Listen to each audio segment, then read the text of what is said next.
Prambanan is a famous temple complex situated in the city of Yogyakarta in the island of Java and the country of Indonesia.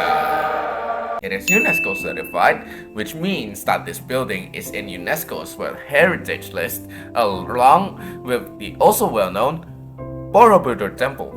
But what more do we know about it? I'm Raphael from the wonderful class of XH, probably for the last time, and I will be giving y'all a lot of the details of the Prambanan Temple. Well, here we go!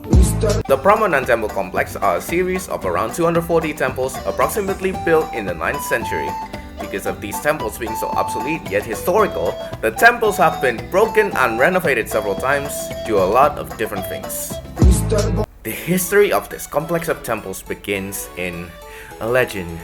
The famed legend of a so-called princess turned into a stone for various reasons. No, just kidding. Nobody really knows when the temples of Prambanan were built and under whose rule. UNESCO says that it was built in the 8th to 10th century by the dynasty of Sailendra, while locals believe that was built in the 9th century by a king from the Sanjaya dynasty. This set of temples was believed to be an offering to the Trimurti, which are Brahma, Shiva, and Vishnu, which makes sense because the temples were built by Hindus. Cool.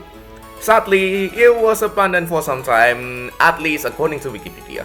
Now that we know what's happening behind the scenes, let's move on to more of the details.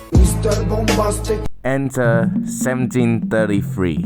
A Dutch guy found the ruins of the temples and the biggest part of the Shiva temple.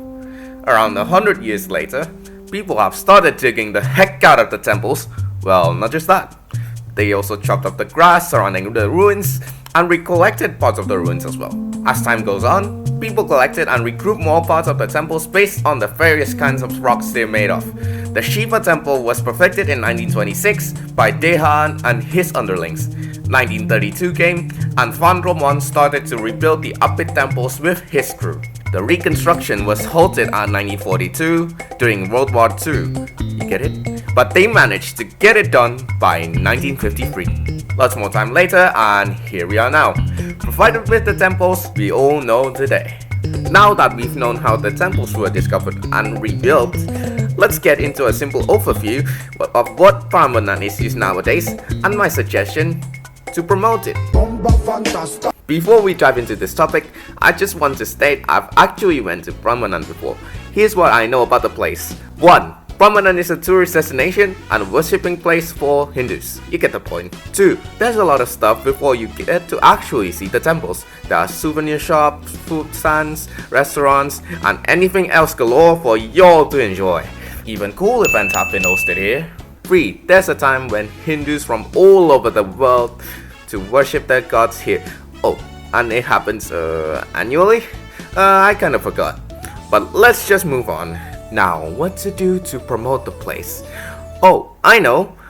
One of my suggestions to promote Prambanan so that it gets more tourists is for someone to make an app that makes you travel around Indonesia, especially its historical sites, for points.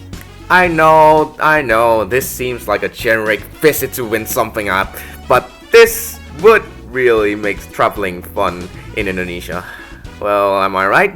Who knows? And that's everything I could explain about Prambanan. So are you going to visit this complex of temples and spread more popularity to it so that it gets more visitors? Well, I've visited it already, so it's your turn. Or I can revisit it. Well, it's your choice. I'm Raphael and thank you everybody for watching. See y'all on the flip side. Turi, we are kind, talented, and capable of doing awesome stuff.